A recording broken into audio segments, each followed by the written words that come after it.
छत्तीसगढ़ में आरक्षण पर नई बहस शुरू हो गई है। शैक्षणिक संस्थाओं में प्रवेश के लिए आरक्षण होगा। एसटी, एससी, ओबीसी के लिए 58% आरक्षण लागू होगा। एससी 12%, एसटी को 32%, ओबीसी को 14% आरक्षण मिलेगा। 58% आरक्षण पर बीजेपी ने सवाल उठाए।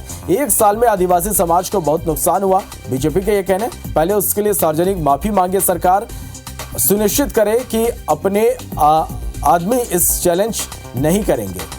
पिछली बार जिसने चैलेंज किया उसे सरकारी पद देकर नवाजा था।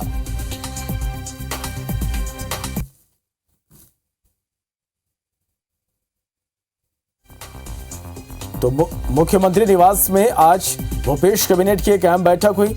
बैठक में निर्णय लिया गया कि शैक्षणिक संस्थाओं में प्रवेश के लिए पूर्व की तरह 58% आरक्षण लागू किया जाए।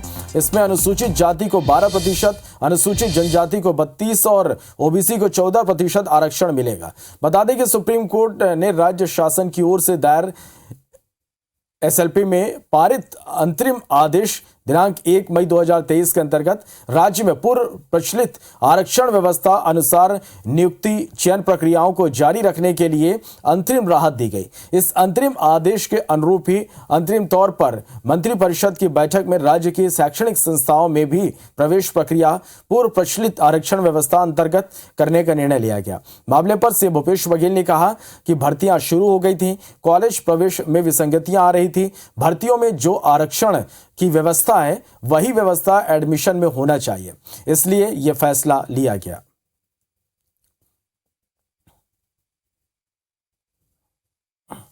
देखिए, भर्तियां तो शुरू हो गई थी, लेकिन जो कॉलेज में एडमिशन है उसमें थोड़ा सा विसंगति आ रही थी।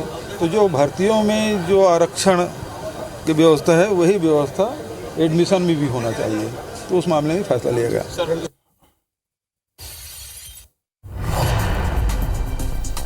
भूपेश कैबिनेट की बैठक में यह बड़ा निर्णय हुआ है और छत्तीसगढ़ में अब इस निर्णय के बाद में आरक्षण को लेकर नई बहस शुरू हो गई है।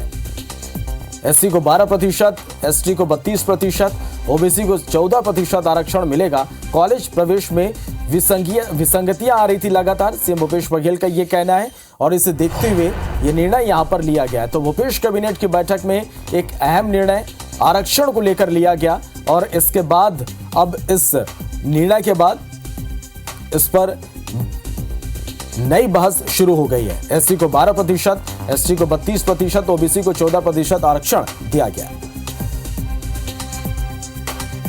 चलिए इस पर बात करेंगे हम। हमारे साथ कांग्रेस नेता अजय साहू हमारे साथ इस वक्त फोन लाइन पर जुड़ गए, तो वहीं अनुराग अग्रवाल जी भाजपा नेता हमारे साथ इस वक्त फोन लाइन पर जुड़ गए। आप दोनों का स्वागत है आईबीसी 24 में। सबसे पहले अनुराग जी, मैं आपके पास आना चाहूंगा। आज एक बड़ा फैसला लिया गया छात्रों के हित में। सीएम का इस पर यह कहना कि लगातार अनियमितता सामने आ रही थी, इसलिए यह फैसला लिया गया है। क्या कहेंगे इस फैसले को लेकर?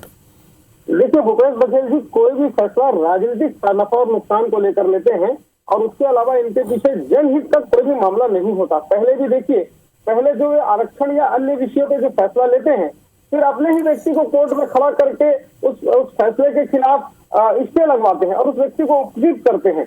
ये साफ साफ दिखता है कि वर्तमान में चुनाव नजदीक आने के बाद आदिवासियों के दबाव में ये फैसला लिया गया है और ये पूर्ण रूप से भूपेश सरकार का फैसला नहीं है, इनका ये चुनावी फैसला है। पूर्व में भी हमने देखा है कि सबसे पहले इन्होंने ओबीसी आरक्षण लागू किया और अपने ही व्यक्ति कुणाल शुक्ला से उसको स्टे ले आया और कुणाल शुक्ला जी को राज्य मंत्री का दर्जा दे दिया।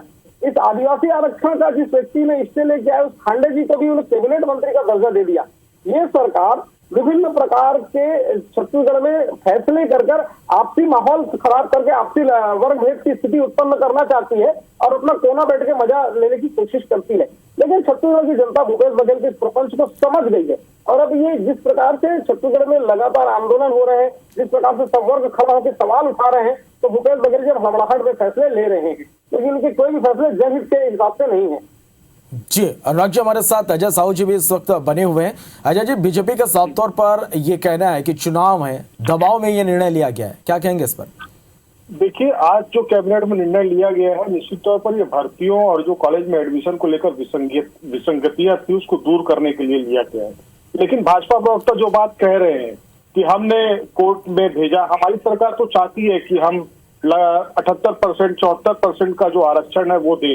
विधानसभा के अंदर हमने प्रस्ताव भी पारित किया, और जो प्रस्ताव आज कई महीनों से राजभवन में लंबित है।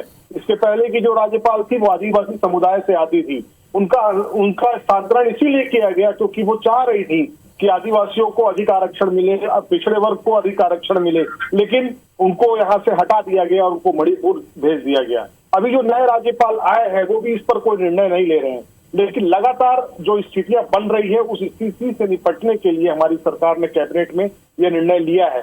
भाजपा प्रवक्ता कह रहे थे कि हमने उपकृत किया। आप किसी वर्ग का अगर आरक्षण कम करोगे तो उस वर्ग का व्यक्ति कोर्ट जाएगा अन्याय के खिलाफ। अगर आप किसी वर्ग के खिलाफ अन्याय करोगे तो वो न्यायपालिका की शरण में जाएगा। जिसे कानून पर, संविधान पर भरोसा होगा वो न्यायपालिका के ही शरण में जाएगा। और अगर आप अन्याय करते रहोगे तो निश्चित तौर पर उसको कहीं ना कहीं शरण लेनी पड़ेगी। तो हमने किसी को उपकृत नहीं किया है। कुणाल शुक्ला की जो नियुक्ति थी उसको लेकर और खांडे जी की जो नियुक्ति थी उसको लेकर जो ये बातें फैलाई जा रही है ये पूरी तरह से भ्रामक है। भारतीय जनता पार्टी झूठ बोलने की फैक्ट्री है, इसके अलावा कुछ नहीं है।